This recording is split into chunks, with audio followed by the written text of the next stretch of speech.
कथा, व्यथा बिनु द्रव्य दियो, तथा नहीं राखी बेची सूता तिया तन है। सुरथ सुधनवा जूसो दोष के करत मरे, शंख लिखित विप्र भयो मैलो मन है। सूरथ और सुधनवा हम लोग कल इस प्रसंग में चर्चा कर चुके हैं। जैमिनी भारत में यह कथा विस्तार से वर्णित है। श्री सूरथ सुधनवा ये चंपापुरी नरेश राजा हंसध्वज के पुत्र थे। कल हम लोग चर्चा किए हैं। इनसे ये दोनों बड़ा द्वेष रखते थे। कौन? शंख और लिखित। क्यों रखते थे? क्योंकि सुधनवा और सूरत दोनों भक्ति मार्ग के पथिक थे।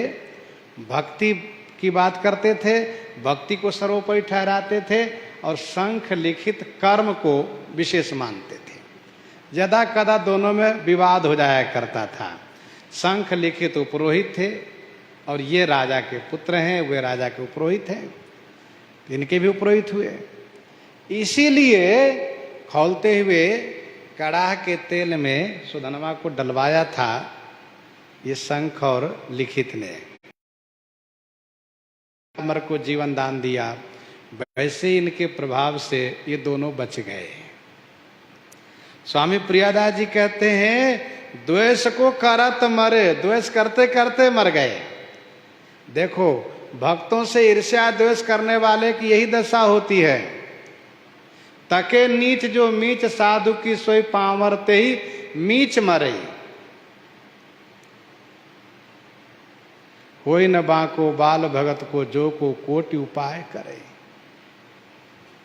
वेद विदित प्रहलाद कथा सुनि को न भगत पथ पांव धरे।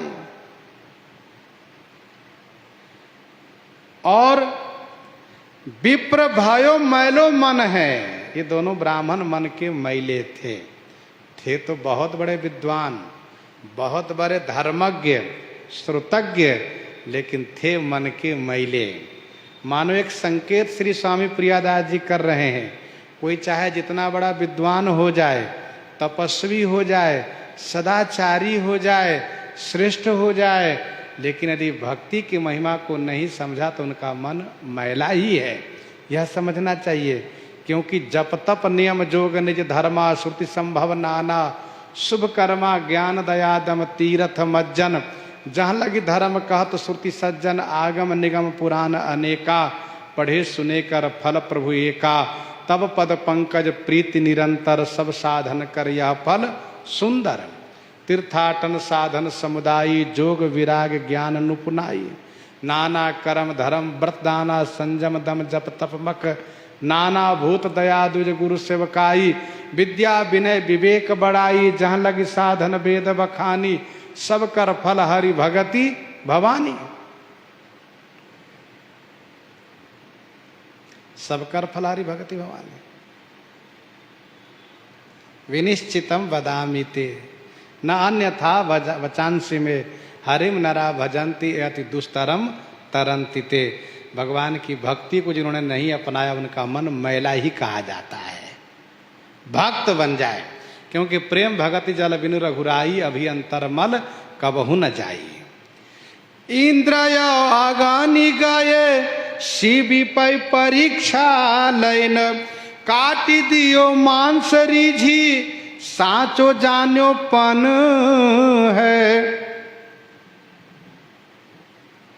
इंद्र अगनि गए शिवि पै परीक्षा लेन, शिवि दधिच हरि चंदन रेसा, सहे धर्म हित कोटि कलेसा।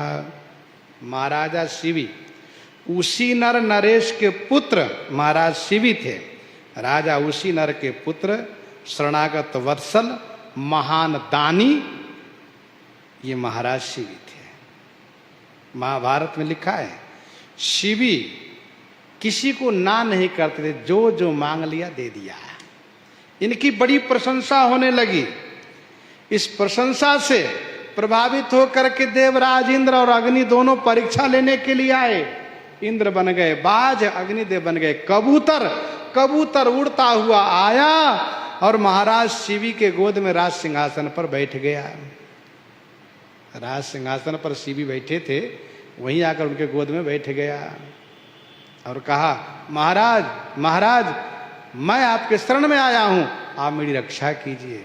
महाराज, मैं केवल कबूतर नहीं, मैं एक सदाचारी, श्रोत्रिय, ब्रह्मनिष्ठ ब्रह्मचारी हूं, ब्राह्मण हूं, आप मेरी रक्षा कीजिए। मैं केवल कबूतर ही नहीं हूं, मैं स्वाध्याय निरत एक तपस्वी ब्राह्मण ब्रह्मचारी हूं। ऐसा इसी बीच बाज आया, कहा, महाराज महाराज, ये मेरा आहार है, आप इसे मुझे मेरे हवाले कर दीजिए, मैं इसको बहुत दूर से पीछा करते आ रहा हूं। महाराज से भी बड़े धर्म संकट पर गए। दोनों पक्षी है, बोल रहे हैं स्पष्ट। कबूतर कह रहा है, मुझे केवल कबूतर मत समझिएगा, मेरी रक्षा कीजिए। बाज कह रहा है, इंद्र है बाज रूपधारी, वो कहता नहीं नहीं, मेरा आहार है, मेरे आहार को आप लौटा दीजिए। शिवी ने कहा, बाज सुनो, कबूतर मेरे शरण में आया है, इसकी रक्षा मैं करूंगा, इसके बदले में और भी जो पशु पक्षी के मांस कहो वह मैं दे दूंगा, अन्यथा अथवा तो मेरी कीर्ति बढ़े, मेरा जस बढ़े, और कोई उपाय हो तो वह करो, मैं तुम्हें संतुष्ट करूंगा, लेकिन इसको नहीं दूंगा। क्योंकि धर्मशास्त्र कहता है, मानव जी में लिखा है, शरणागत कह जे तजही निज अनिहित अनुमानी, ते नर पावर पापमय, तिन्हीं विलोकत हानि। मैं नहीं त्याग कर सकता। तो बाज ने कहा, ये काम करिए महाराज, इसके बदले में आप अपने जंघे की मांस काट के मुझे दे दीजिए। कहाँ ये हो सकता है। फिर तो महाराज ने तुरंत तराजू मंगाया।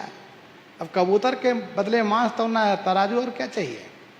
तराजू मंगाया, एक पलरे पर कबूतर को रखा, दूसरे पलरे पर जांग की मांस काट के रखना शुरू किया। कबूतर वाला पलरा भारी हो, बराबर हो ही नहीं रहा है, पूरे शरीर के मांस काट दिए, अंत में अपने आप को अर्पित कर दिए। तो यह कहता हुआ बाज गायब हो गया कि राजा शिवी के लिए कुछ भी असंभव नहीं है, कुछ भी असंभव नहीं है, कठिन नहीं, सब कुछ कर सकते हैं। प्रणाम, अंतर ध्यान हो गए। तब दूसरी कथा यह है कि राजा शिवी ने फिर अंत में अपना गर्दन काटना चाहा, इंद्र प्रकट हो गए और अग्नि दोनों प्रकट हो, पकड़ लिया हाथ का नहीं, और तुरंत उनके दिव्य संस्पर्श से इनके पूरे शरीर मान से परिपूरित हो गए। अब शिवी ने कबूतर से पूछा, ये बताओ बाज कौन था, तुम कौन हो, बताओ। अब तो उन्होंने पहले ही कहा कि मैं केवल कबूतर ही नहीं हूँ। तो उन्होंने कहा, मैं अग्निदेव हूँ, बाज इंद्रदेव थे, आपके सत्य की परीक्षा लेने हम लोग आए थे। महाराज देखिए, आपने दान किया है, इसलिए आपका शरीर पूरा मांस से परिपूरित हो गया। मेरे बदले में जंघे की मांस को देने के कहा गया था, इसीलिए जंघे का मांस सुनहले रंग का हो गया है। देखिए महाराज, यह एक राज लक्षण है, चिन्ह होगा, और इसी जंघे के प्रभाव से आपके एक पुत्र होगा, कपोत रोमा करके। इस प्रकार से कबूतर कह करके वरदान दे करके और वे भी अंतर ध्यान होते हैं। ये है महाराज शिवी। इनके सत्य धर्म की परीक्षा लेने के लिए दिन ब्रह्मा जी आ गए। ब्रह्मा जी ब्राह्मण तपस्वी के वेश में आ गए। तो शिवी ने इनको प्रणाम किया, स्वागत किया, कहा, महाराज आप प्रसाद यहीं पाइए। कहा, ना, ऐसे प्रसाद नहीं पाऊंगा, मुझे प्रसाद पवाने के लिए काम करना होगा। क्या महाराज? तो कहा, तुम अपने बेटे को पहले मार डालो, मार करके उसका संस्कार कर दो, और संस्कार करके आओ, और उसी समय में मेरे लिए भोजन तैयार करो। तुरंत बेटे को मारो, उसका संस्कार करो, फिर मेरे लिए भोजन बनाओ, फिर मैं पाऊंगा। कहा, ठीक है महाराज। शिवी धर्म के रास्ते पर चलते हैं। शिवी दधीच बलि जो कछु भाखा, तन धन तजेव बचन पन राखा, उसमें से है। ब्राह्मण को वचन दिए हैं, उन्होंने बेटे को मार दिया, संस्कार किया, आकर के रसोई बनाए। और तब तक पता चला कि वे ब्राह्मण तो नाराज होकर के आग लगा दिए, सब तरफ आग लगा रहे हैं जाकर के। थाल हाथ में लिए हुए पहुंचे उनके पास, महाराज क्षमा हो महाराज, थोड़ी देरी हुई, प्रसाद पा लीजिए। तो उन्होंने कहा तुम ही खाओ पहले। कहा ठीक है महाराज, आपके आदेश। जैसे पाने के लिए प्रारंभ किए वैसे तुरंत ब्रह्मा जी प्रकट हुए। और ब्रह्मा जी प्रकट हुए तो बगल में राजकुमार उनका प्रकट दिखाई दिया और सुंदर सा दृश्य बन गया। ब्रह्मा जी ने कहा तुम बड़े महान हो, मैंने तुम्हारी परीक्षा ली, तुम परीक्षा में पास हो गए। अच्छा, जब इस प्रकार से महान देवता परीक्षा लेने आते हैं तो परीक्षा के योग्य उनको योग्य बना भी देते हैं, फिर परीक्षा लेते हैं। तो इंद्र अगानी गए शिवी पर परीक्षा लेन, काटी दियो मांस रिझी साचो जान्यो पन है। भरत दधीची आदि भागवत बीच गाए, सबनी सुहाए जिन दियो तन धन है। स्वामी प्रियादास जी कहते हैं महाराजा श्री भरत, श्री दधीची, इनकी कथा श्रीमद् भागवत महापुराण में गाई गई है। जिन दियो तन धन है, जिन्होंने अपना तन धन दे दिए उपकार में, इसलिए सबनी सुहायो, सबको ये अच्छे लगते हैं। श्री भरत, श्री भरत के बारे में बड़ी प्रसिद्धि है। भरत, एक तो श्री भरत श्री रघुनाथ जी के भाई श्री भरत, भरत सरेश को राम सने ही। दूसरे भरत जड़ भरत, जिनके नाम से देश का नाम भारत पड़ा है। और तीसरे दुष्यंत, राजा दुष्यंत शकुंतला के पुत्र भरत। शकुंतला के द्वारा ये भरत हुए।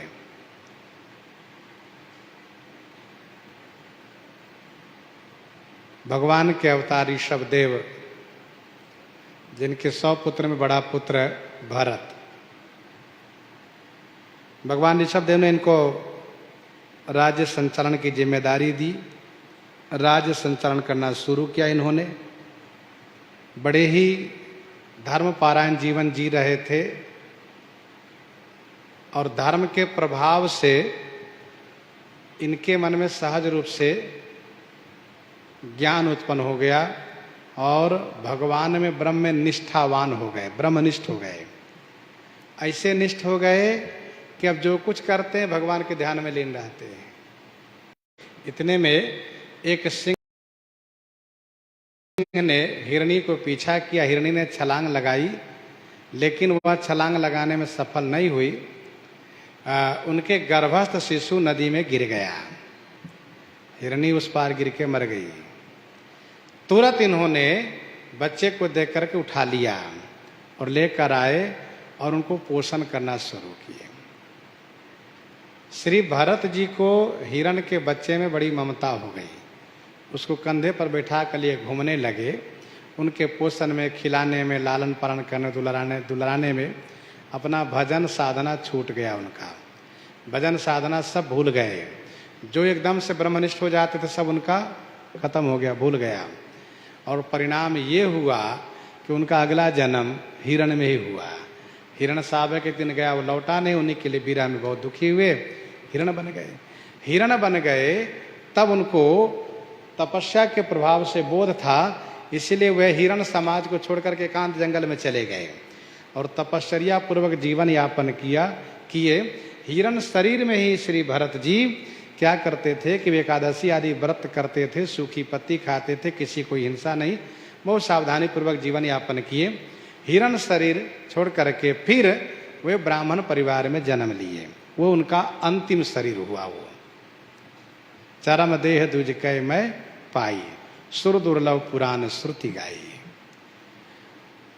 अब जब उनका ब्राह्मण परिवार में जन्म हुआ तो इनके पिताजी इनको यज्ञोपवीत संस्कार करा करके गायत्री मंत्र रटाना शुरू किए, लेकिन इन्होंने गायत्री मंत्र याद नहीं किया। सोया हुआ व्यक्ति को जगाया जा सकता, लेकिन जान करके जो सो रहा हो उनको नहीं जगाया जा सकता है। जो सुनि जानी अनीति रत, जागत रहे जो सोई, उपदेशी वो जगाई वो तुलसी उचित न होई। हारे पिता पढ़ाई पढ़ाई, अंत में काल ने उनके पिताजी को दबोच लिया, मृत्यु हो गई, माता सती हो गई। अब इनके भाई लोग कभी इनको अंधा कहते, कभी बहिरा कहते, कभी गूंगा कहते हैं, किसी से कुछ बोलना नहीं, जो दे दिया खा लिए, कहीं पड़े हैं, इस तरह से देख करके गांव वाले कहीं कुछ काम में लगा दे, वही काम करें। कभी कभी ऐसा हो कि झाड़ू लगा रहे तो लगाते लगाते पूरे गांव झाड़ू लगा दे। इनके भाई ने देखा अब इनका नाम जड़ भरत हो गया। अब इनके भाई ने देखा कि तो बड़ा विचित्र है, तो उनको कहा सुनो, खेत कोड़ने के लिए कहा, खेत कोड़ने के लिए कहा तो ऐसे ऐसे खोदने लगे कुआं बना दे। काहे किसी काम के नहीं, डांटा भाई ने, कोई बात नहीं, कोई कुछ बोले कोई फर्क नहीं पड़ता। इन्होंने निश्चय किया कोई कुछ बोलो, हम लोग जरा सी बात नहीं सहन कर पाते। श्री जड़ भरत जी महाराज कोई कुछ बोले कोई फर्क नहीं पड़ता। अब क्या हुआ, कहा सुनो तुम खेत की रखवाली करो। चलो ठीक है, अब खेत की रखवाली करते हैं। तो खेत की रखवाली कर रहे हैं, उसी में जाप कर रहे हैं, राम की चिड़िया राम की खेत खा ले चिड़िया बराबर पेट, में ध्यान में मगन है। एक दिन डाकुओं के सरदार ने भद्रकाली को बलि देने के लिए किसी को पकड़वाया था, संजोगवश वह भाग लिया, तो उसके आदमियों ने इन्हीं को ध्यान मुद्रा में बैठे हुए खेत से उठा लिया और ले जाकर के भद्रकाली के सामने रखा। अब बलि देने की बात आई, बलि देने की बारी आई, पूरी तैयारी की और बढ़िया नाच गायन के साथ देवी को मिष्ठान आदि भोग लगाया।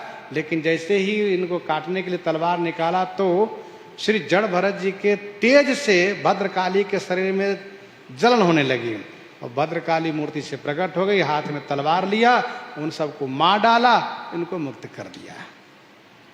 ऐसे जड़ भरत जी महाराज। फिर इसके बाद हुआ ये, एक दिन रहुगण को ले जा रहे थे पालकी में बैठा करके सत्संग कराने के लिए। फिर एक कहार बीमार हो गया, नहीं चलने लायक रहा, तो लोगों ने, कहार के मुखिया ने इनको कहार में लगा दिया, तुम उठाओ पालकी लेके चलो। तो इनका नियम था जो जहां लगा दे करना है, लेकर के चलने लगे। तो ये चलते हुए में कभी कूद जाए, चींटी देखे तो कूद जाए, तो बेचारे वो परेशान रहुगन ने डांटा। तो अन्य लोगों ने कहा महाराज हमारी गलती नहीं है, ये नया कहार बहुत बदमाश है। कभी पालकी ने उठाई, ये भी राजकुमार है, कोई साधारण तो है नहीं भी, तो ये ब्राह्मण बालक ब्राह्मण है जड़ भरत जी महाराज अब की बार। तो अब जिस प्रकार से डांटा, इतिहास ये कहता है कि रहुगन कोई और नहीं है, हिरन है, जो मर करके रहुगन बना है। जब वो हिरन था तब भी इनके कंधे पर बैठता था, और आज राजा बना है तब भी पालकी में कंधे बैठ गया। जो जड़ भरत जी कभी किसी से कुछ नहीं बोलते थे, चाहे कोई गाली दे चाहे पत्थर मारे, कोई फर्क नहीं पड़ता था। लेकिन रहुगण ने जब इनको डांटा तो ये बोल पड़े, हंसते हुए मुस्कुराते हुए, और फिर उनको ऐसा आत्मबोध कराया कि रहुगण का कल्याण हो गया।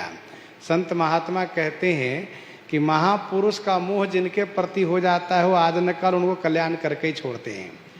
तब ये भरत शरीर में थे तब हिरण के प्रति मोह हुआ, और आज जब ये जब हिरण रहुगण बने हैं और वही भरत हिरण शरीर में आकर के फिर जब जड़ भरत बने हैं तो उनको कल्याण करके ही छोड़ा, कल्याण कर दिए। ऐसे जड़ भरत जी महाराज की कथा बहुत प्रसिद्ध है। और महाराज दुष्यंत और शकुंतला के पुत्र भरत जी का इतिहास भी बहुत प्रसिद्ध है। इसके बाद दधीची जी की बात आती है। श्री दधीची जी महाराज, दधीची जी महाराज ये ऋषि थे, ब्रह्मा जी के पुत्र अथर्वा के ये पुत्र थे। इनका नाम एक अश्वशिरा भी है। किनका? दधीची जी का नाम एक अश्वशिरा भी है। क्यों? कहा एक बार की बात है, इंद्र आए श्री दधीची जी के पास। दधीची जी ने उनका स्वागत किया, पूछा ये देवेंद्र मैं क्या सेवा करूं आपकी? तो कहा महाराज आप मुझे ब्रह्म उपदेश कीजिए। तो दधीची जी ने कहा, मन ही मन सोचा कि ये तो ब्रह्म विद्या के अधिकारी है नहीं, ब्रह्म उपदेश के अधिकारी है नहीं, लेकिन मैंने वचन दिया है तो मुझे करना ही पड़ेगा उपदेश। तो उपदेश करना शुरू किए। जब ब्रह्म उपदेश करने लगे, ब्रह्म निरूपण करना शुरू किए, ब्रह्म तत्व की व्याख्या शुरू किए, तो जब प्रसंग आया तो भोगियों की निंदा करने लगे दधीची जी। और भोगियों की निंदा करने में यहां तक कह दिए कि वह कुत्ता होता है, कुत्ता। अब इंद्र भोगी में प्रधान है, अब इंद्र ही उपदेश में बैठा है, उसी को कुत्ता कह दिए दधीची जी। सारी स्वान मगवान जुबानो। फिर तो इंद्र नाराज हो गया, उल्टा सीधा कहा दधीची जी को। मन में सोचा इनको मार दूं, लेकिन मारना ठीक नहीं, श्राप दे देंगे बाबा जी। लेकिन कहा सुनिए, यदि भोगी ब्रह्म ज्ञान के अधिकारी नहीं है, ब्रह्म तत्व के अधिकारी नहीं है, तो महाराज आज आप ये भी सुन लीजिए, आज के बाद यदि आप किसी को ब्रह्म उपदेश करेंगे तो आपका सिर काट लूंगा मैं। किसी को ब्रह्म उपदेश नहीं कर सकते। दधीची जी महान आत्मा है, कोई फर्क नहीं पड़ता, ठीक कोई बात नहीं। अपने क्या आवश्यकता किसी को ब्रह्म ज्ञान का उपदेश करो, आओ भैया तू ब्रह्म ज्ञान सीख लो, कोई जरूरत नहीं। ब्रह्म ज्ञान से अपना कल्याण करना है। कालांतर में अश्विनी कुमार पहुंच गए ब्रह्म विद्या सीखने के लिए, ब्रह्म विद्या का उपदेश लेने के लिए अश्विनी कुमार पहुंच गए। अश्विनी कुमार ने कहा महाराज मुझे ब्रह्म उपदेश कीजिए। तो दधीची जी सोचते हैं ब्रह्म उपदेश करूंगा तो मेरा सिर इंद्र आए काटेगा जरूर, नहीं करूंगा वो भी ठीक नहीं है। विद्या का मतलब है कि यदि कोई जिज्ञासु आवे तो उनको विद्या देनी चाहिए, विद्या को दबाना नहीं चाहिए, छुपाना नहीं चाहिए, कोई पूछे तो बताना चाहिए, अधिकारी मिल जाए तो। गूढ़ो तत्व न साधु दुरावहि आरत अधिकारी जहाँ पावहि। तो श्री दधीची जी ने कहा ठीक है अश्विनी कुमार मैं तुमको ब्रह्म विद्या की शिक्षा दूंगा। अश्विनी कुमार ने कहा महाराज आप शिक्षा तो देंगे लेकिन इंद्र आपके सिर को काटेंगे जरूर। कहा कोई बात नहीं है, अरे शरीर नश्वर है, एक दिन समाप्त हो ही जाना है, तो क्या फर्क पड़ता है, जितना मैं सिखाऊं सुखो तो सुनो तो पहले।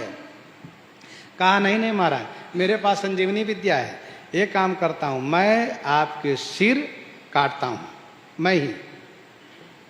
कैसन चेला हो, पहले गुरु जी का सिर काटोगे? कहा नहीं इसके लिए मैं उपाय युक्ति लगा रहा हूं। ये सामने घोड़ा दिख रहा है ना, घोड़ा का सिर काटता हूं, घोड़े का सिर आप में जोड़ देता हूं, आपका सिर घोड़े में जोड़ देता हूं, और आप घोड़े के सिर से उपदेश कीजिए, इंद्र आवेगा आपके सिर को काटेगा, तो कटा हुआ सिर फिर मैं घोड़े में जोड़ दूंगा और घोड़े सिर काट के फिर आपको जोड़ दूंगा, दोनों बच जाएंगे, हमारा काम भी बन जाएगा। कहा ठीक है ऐसे करो। तो अश्विनी कुमार ने दधीची जी के सिर को काट के घोड़े के सिर काट के घोड़े में जोड़ दिया और घोड़े के सिर को इनमें जोड़ दिया और इनसे ब्रह्म विद्या का शिक्षा लेना शुरू किया, उपदेश करने लगे। इसी बीच इंद्र को पता चला कि ब्रह्म विद्या की शिक्षा देना शुरू कर दी दधीची जी। आए और आ करके इनका सिर छेदन किए, सिर काट दिए, काट के चले गए। इतना ही तो करना था उनको। अश्विनी कुमार इतने सुंदर शिष्य हैं, उन्होंने पहले ही कह रखा है, इसलिए तुरंत उस घोड़े वाले सिर को फिर घोड़े में जोड़ दिए और घोड़े से गुरु जी का सिर उठा के फिर इनमें जोड़ दिया, दोनों की जान बच गई, इनका काम बन गया। तब से इनका एक नाम अश्वशिरा भी हो गया है। किनका? दधीची जी का। इस बात को भी जाने रहिए, ध्यान रखिएगा। वृत्रासुर से इंद्र ने युद्ध किया, वे परास्त हो गए, बहुत परेशान हुए, अब क्या करें। तब इन्होंने जाकर के भगवान विष्णु से कहा प्रभु मैं क्या करूं। तो भगवान ने कहा कि आप दधीची जी के पास जाइए और उनसे अस्थि का मांग कीजिए, उनकी हड्डी से आप वज्र बनवाइए, उसी वज्र से वो मरेगा वृत्रासुर, और कोई उपाय नहीं है। क्या वे महात्मा अपनी हड्डी दे दें? कहा बिल्कुल दे देंगे, जाकर तो देखिए। देखिए एक समय था सिर काटने गए थे, एक वो समय था ब्रह्म विद्या लेने गए, दूसरी बार सिर काटने का, तीसरी बार शरीर मांगने जाएंगे। समय समय की बात है, समय समय की बात है। तो अब देवराज इंद्र ने सोचा ठीक है हम जाते हैं। एक बार हुआ क्या था, देवासुर संग्राम में देवता लोग विजयी हुए थे। असुरों के सभी अस्त्र शस्त्र लेकर के दधीची जी के पास रख दिए थे। दधीची जी महाराज उस अस्त्र शस्त्र की रक्षा करते थे। धीरे धीरे समय पा करके असुरों का संवर्धन हुआ। असुरों ने उस अस्त्र शस्त्र को लेने के लिए बहुत प्रयास किया। प्रयास जब निष्फल हुआ तो अनेक प्रकार से मारने की तैयारी किया। दधीची जी को पता चला तो उन्होंने सोचा कैसे नहीं काम चलेगा, रखा रहेगा कभी न कभी उठा ले जाएंगे वे। तो दिव्य मंत्र से सभी अस्त्र शस्त्र को नहलवा दिया और नहलवा करके सबके तत्व को निकाल करके पी गए। तो सभी दिव्य अस्त्र शस्त्र के सार भाग को पी गए, जो उनके हड्डी में जाकर पच गया। और अब वो अस्त्र शस्त्र सब निष्फल हो गए। अब ले जाए ना असुर उठा, क्या कोई काम नहीं आएगा उसका, कोई काम नहीं आएगा।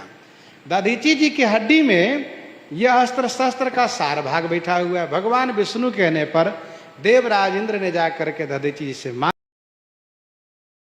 किया। दधीची जी बड़े प्रसन्न हुए। अच्छी बात है, यदि शरीर उपकार में आ रहा है तो ये तो बहुत अच्छी बात है। मैं तो समझता हूं शरीर नश्वर, ऐसे कोई उपकार नहीं होने वाला है, लेकिन बहुत अच्छी बात है। इंद्र ने कहा आपकी कोई कामना? इन्होंने कहा मेरी इच्छा थी सभी तीर्थों में स्नान करने का। तो इंद्र ने कहा ठीक है हम सभी तीर्थों को ही बुला देते हैं। नैमिषारण्य में उन्होंने सभी तीर्थों को बुलाया। तीर्थराज प्रयाग ने कहा मैं नहीं जाने वाला हूं, मैं तीर्थों का राजा हूं, मेरे पास आओ। इंद्र ने कहा अभी समय नहीं जाने के लिए, क्योंकि इंद्र सोचते कहीं गए मन बदल गया तो, इसलिए तुरंत पंच प्रयाग का वहीं निर्माण किया। श्री दधीची जी को स्नान करवाया मिश्रिक प्रयाग में, और वहां पर स्नान आदि करवाया। दधीची जी ने अपना शरीर अर्पित किया तो इंद्र ने नमक शरीर पर डलवा करके और जंगली गौ से उनके शरीर को चटवा दिया, हड्डी बच गई। उसी हड्डी से विश्वकर्मा जी के द्वारा वज्र बनवाया। यद्यपि और भी अस्त्र शस्त्र बने हैं धनुष आदि, लेकिन वज्र बनवाया और उसी वज्र से इंद्र ने वित्रासुर को मारा है। ये है दधीची जी महाराज। शिवि दधीच हरिचंद नरेशा, सहे धर्म हित कोटि कलेसा। स्वामी प्रियादास जी कहते हैं सबनी सुहाए जिन दियो तन धन है। सबको अच्छे लगते हैं क्योंकि इन लोगों ने अपना तन धन दे दिए। शिवि दधीच बलि जो कछु भाखा, तन धन तजो बचनपन राखा। ऐसे धर्मात्मा महापुरुष स्वामी प्रियादास जी महाराज इस प्रकार से इन सब के बारे में वर्णन किया। इन्हीं के साथ आज सीताराम सीताराम सीता राम सीता